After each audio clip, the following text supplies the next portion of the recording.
to get down? The Upstart's Cruiserweight campaign begins!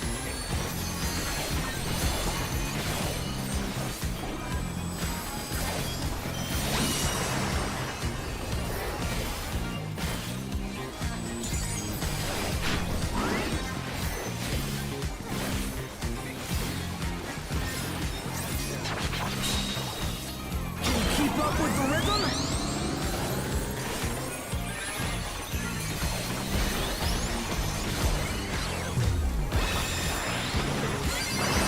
Dancing Green is pulling out all the stops with each step.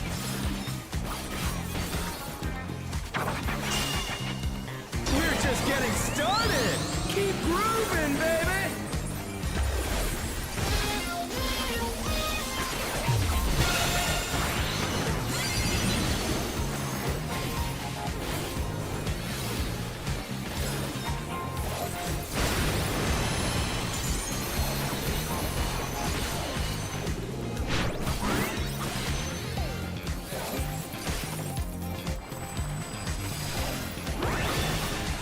Bask in the spotlight and burn, baby, burn!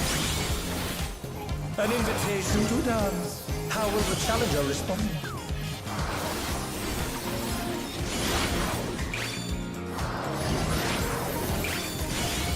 Oh no! That was too much for the challenger!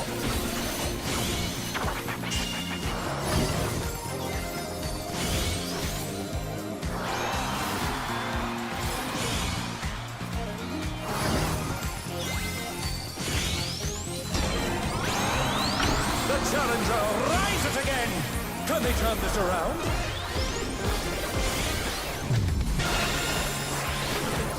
The challenger's down! Is this the end?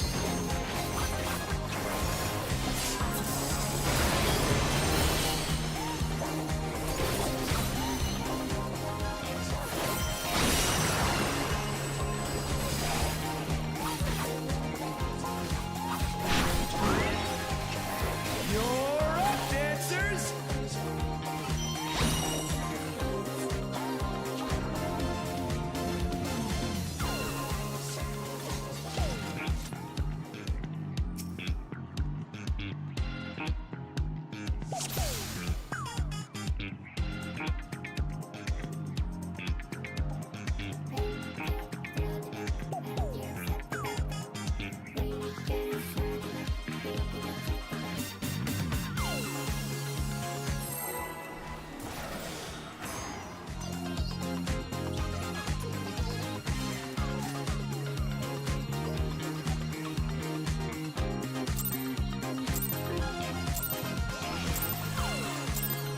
Are you ready to get down? The Upstart's Cruiserweight campaign begins!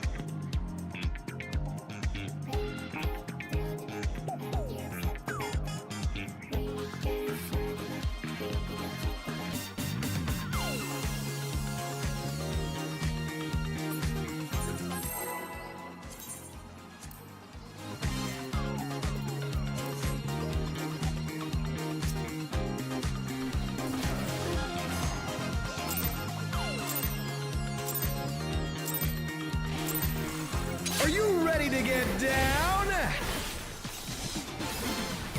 The Upstart's Cruiserweight campaign begins!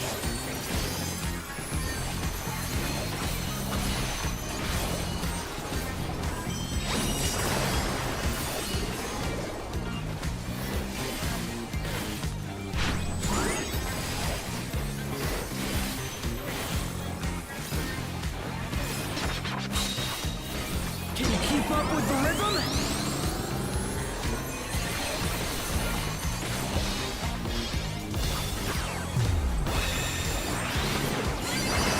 Dancing Green train is pulling out all the stops with each bit.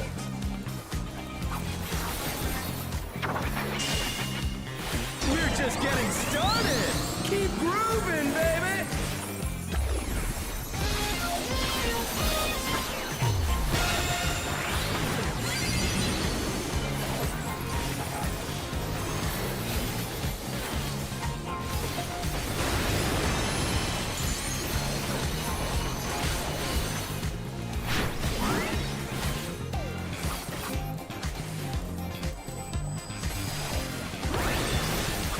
Bask in the spotlight and burn, baby, burn! An invitation to dance. How will the challenger respond?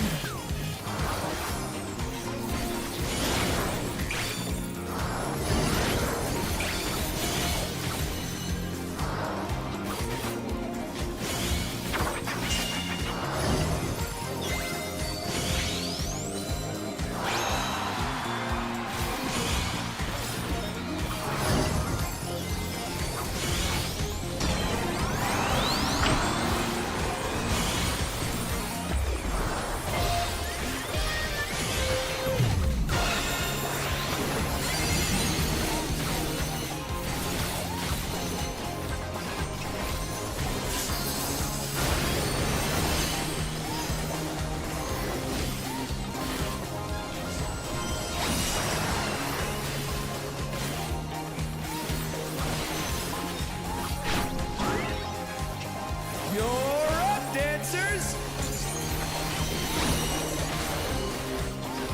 Let's turn up the heat! Try to keep up now! The fever's taken hold. Can the upstart keep up with Dancing Green?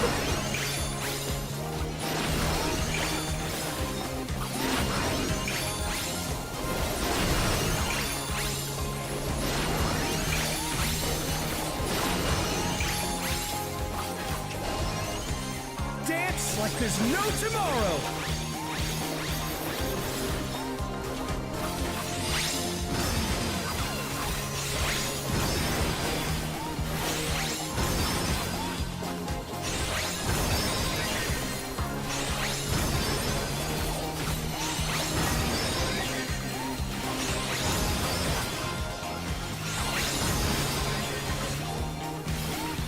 Let's finish with style!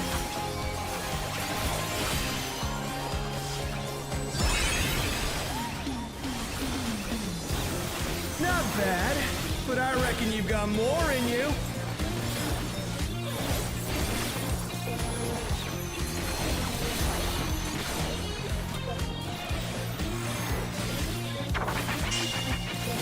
On the dance floor, everyone's a star.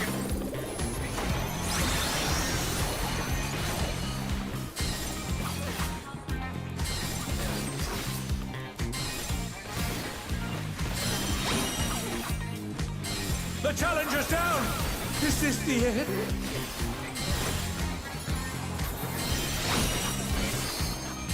Oh no! That was too much for the challenger!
About 8:50, free and proud very, very much.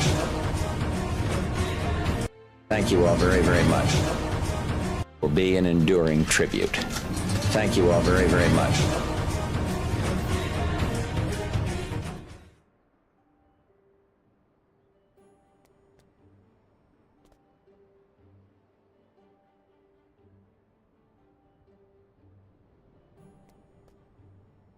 U.S. invasion of Panama, December 20th, 1989 to January 31st, 1990. The United States invasion of Panama in late 1989 was an intervention carried out with the aim to maintain Washington's dominance in Latin America. Among other countries in the region, Panama was of particular importance to the United States, primarily because of the Panama Canal, which connects the Atlantic to the Pacific Ocean, and its significance for both American military and economic interests. American engagement with the Panama Canal started in 1902 when they assumed construction duties from the French. In 1903, Washington incited the Panamanian independence movement that ultimately resulted with the nation's autonomy from Colombia. It secured the Americans a deal that granted them exclusive and permanent possession of the Panama Canal Zone for substantial financial compensation. Ever since the canal was opened in 1914, it has been a key point of relations between the two nations. And after World War II ended, the question of control over the canal became a matter of dispute. Inspired by the Egyptians who nationalized the Suez Canal in 1956, Panamanians sought the same right in 1964.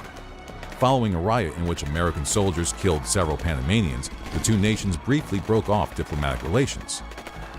The dispute was ultimately resolved in 1977 by signing the Torrijos-Carter treaties. They reached an agreement that Panama would take full control over the canal by December 31st, 1999, but under conditions that it remain open for U.S. vessels. By signing the Torrijos-Carter treaties, Washington didn't give up its interest in Panama. An ace up their sleeve was Lieutenant Colonel Manuel Noriega, Chief of Military Intelligence. Noriega was a long-serving CIA paid informant and an instrument for disrupting Soviet interests in the region. As the de facto ruler of Panama, he also helped Washington keep the country under control. However, during the 1980s, Noriega became a liability with his growing connection to the drug cartels. The call to step down from power turned Noriega away from the USA and towards the Soviets. It was the beginning of his downfall. Washington incited an unsuccessful coup against Noriega in 1988 and indicted him for several drug-related crimes. The U.S. refrained from military action, though, primarily because President Reagan didn't want to impede George H.W. Bush's presidential campaign. Bush Sr. was head of the CIA during a period when the agency was fully cooperating with Noriega and was aware of his ties to the drug cartels. Once George H.W. Bush was elected president, these political concerns were no longer relevant. The opportunity arrived in May 1989 when Noriega annulled the victory of the opposition at national elections. The United States put pressure on Noriega to recognize the results of the election, which he persistently refused. Instead, he broke off all ties and declared a state of war between Panama and the United States on December 15, 1989. The following day, troops of the Panamanian Defense Forces, also called the PDF, stopped a group of 4 American soldiers in a private vehicle and started harassing them. The incident ended with a Marine First Lieutenant being shot and killed. Another American naval officer who witnessed the incident was assaulted and his wife threatened.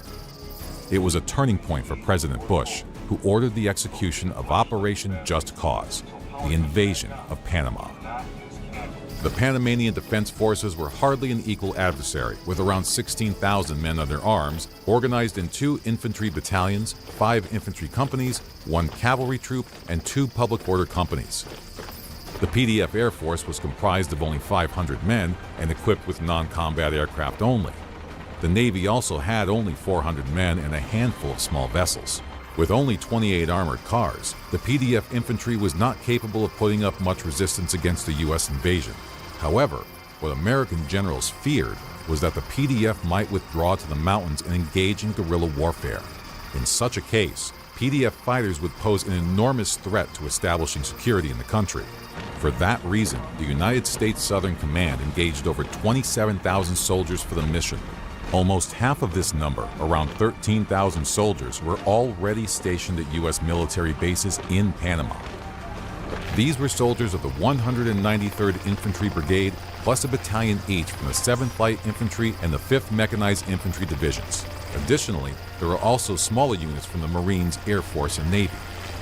Apart from the troops stationed in Panama, most of the D-Day fighting was carried out by the strike force comprising soldiers from the 82nd Airborne Division, the 75th Infantry Regiment, the Army Rangers, Army Special Forces, SEALs, Air Force Special Operations, and Navy Special Boat Units, a total of 7,000 soldiers. The rest of the troops were planned to land in Panama after the main PDF forces were defeated in order to pacify the country. General Carl Steiner, operational commander of the forces engaged in Operation Just Cause, set the H-hour at 0100 hours on December 20th, 1989. All units were divided into several task forces with specific targets and assignments. These were task forces Red, Atlantic, Pacific, Bayonet, Semper Fi, and Joint Special Ops. Because of the unusual PDF activity on the night of the attack, Steiner moved H-hour forward to 0045 hours, not wanting to completely lose the element of surprise. Task Force Bayonet, the troop stationed in Panama, was the first to attack. Their task was probably the most difficult. They were ordered to seize Fort Amador and La Comandancia, the headquarters of the PDF. They moved out at 0045 hours from their starting positions and deployed in 3 task forces: Gator, Red Devil, and Wildcat. Task Force Gator, assigned with seizing La Comandancia, isolated the headquarters at 0330. They suffered significant casualties while breaking through the streets of Panama, taking fire from small PDF detachments. Once at the target location, Task Force Gator threw everything they had at the PDF forces inside La Comandancia. The complex was destroyed by fire from Sheridan tanks, LAV-25 infantry assault vehicles, assault helicopters, AC-130 gunships, and AH-64 Apache helicopters firing Hellfire missiles. The PDF forces inside, reinforced with public order companies, continued to resist the Americans until late afternoon. They even hit an AH-6 Little Bird helicopter and forced it to make an emergency landing where it exploded after its 2-man crew had managed to escape from it. At 1600 hours, American soldiers breached the wall and stormed into the complex. 2 hours later, La Comandancia was taken and the PDF Central Command was eliminated. At 0045, Task Force Red Devil moved towards Fort Amador, blocking the exit for the troops inside who tried to escape. 15 minutes later, the rest of the task force assaulted the base. PDF forces inside rejected calls for surrender and continued to fight until 1645. At 0100 hours, 1,300 Rangers of Task Force Red parachuted in over Rio Hato Military Base, home to 720 men of the 6th and 7th Rifle Company, 2 of Noriega's most loyal units. The assault was preceded by the attack of 2 F-117 Nighthawk stealth bombers that each dropped one 2,000-pound bomb with the aim to stun the soldiers at the base. It was the first ever combat mission for the Nighthawks. The bombing had no significant effect, except that it alerted the PDF soldiers of the incoming invasion. they met the U.S. Rangers, who had parachuted in from a height of only 500 feet with concentrated gunfire. Despite Panamanian resistance, the 2nd and 3rd Battalion of the 75th Rangers handled the garrison relatively easily and took control of the entire base and the airfield in less than an hour. Task Force Red Tango, 1st Battalion of the 75th Rangers, reinforced with C Company of the 3rd Battalion, parachuted into Tacomonterijos Airport on the eastern outskirts of Panama City. These units were tasked with prepping the field for the 82nd Airborne Division. With the support of AH-6 assault helicopters and AC-130 gunships, the Rangers easily overpowered the PDF 2nd Airborne Company. Seizing the main terminal was a somewhat more arduous task, since Noriega's men took 347 Brazilian passengers as hostages. 2.5 hours later, the hostages were released and the airport was put under the control of the American forces at the cost of 4 killed Rangers. Even though the airstrip was secured, the 2nd Battalion of the 504th Parachute Infantry Regiment jumped over the Tacomonterijos Airport at 0210, followed by the rest of the Task Force Pacific units. Along with them, 8 M5S Sheridan tanks were dropped. From the airport, soldiers from the 82nd Airborne Force Atlantic before they surrendered. Task Force Atlantic was also engaged in seizing prison compounds at Renacer and Gamboa, releasing several prisoners charged with organizing the coup against Noriega and 1 CIA agent. During the first day of the invasion, Special Ops units, a Marine Rifle Company, and a Light Armored Vehicle Company acted as support for the conventional forces. They were mainly engaged in establishing roadblocks, thus preventing PDF units from reinforcing each other. In the later stages of the operation, they were deployed to outlying provinces with the task of neutralizing local PDF garrisons. Of particular importance was the mission of Task Force White, comprising 3 platoons of the Navy SEAL Team 4. The force stormed the coast of Panama at H-hour in their Zodiac boats. Their target was Punta Patilla Airport, where Noriega's personal Learjet was parked.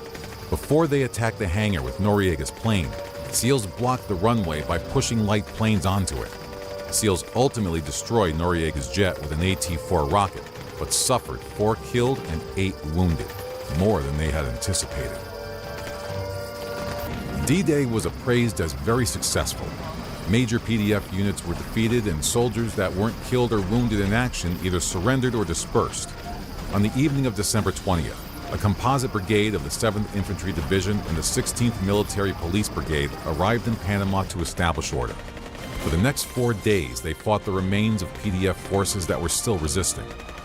After the capital was secured, forces engaged in stabilization operations turned their attention to other provinces and local PDF garrisons. However, the primary objective of the operation, the capture of Manuel Noriega, had still not been accomplished. Until December 24th, U.S. troops searched locations designated as Noriega's hideouts when they learned that he was still in Panama City. Aware that all his escape routes were cut off, Noriega approached Monsignor Laboa at the Apostolic Nunciature under the control of the Vatican. He sought refuge in the Embassy of the Holy See as an alternative to fleeing to the mountains, where he could engage in a guerrilla warfare campaign against the Americans.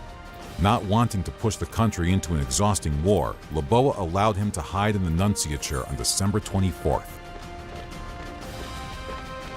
It took less than half an hour for the Americans to learn about Noriega's presence in the Nunciature.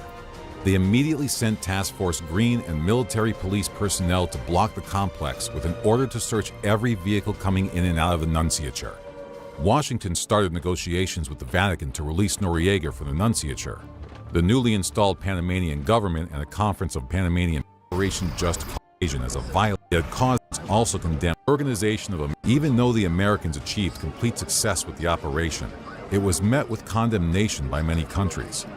The Organization of American States passed a resolution deploring U.S. aggression in the independent state of Panama. The General Assembly of the United Nations also condemned the invasion as a violation of international law. Particularly controversial was the force that the U.S. used in pulling down Noriega's regime. It had caused between 300 and 500 civilian casualties and displaced another 20,000 as refugees. After the invasion, Panama's relations with the United States continued to implement the Torrijos-Carter treaties. The canal was ultimately ceded to Panama, but the country remained firmly within the boundaries of America's sphere of influence.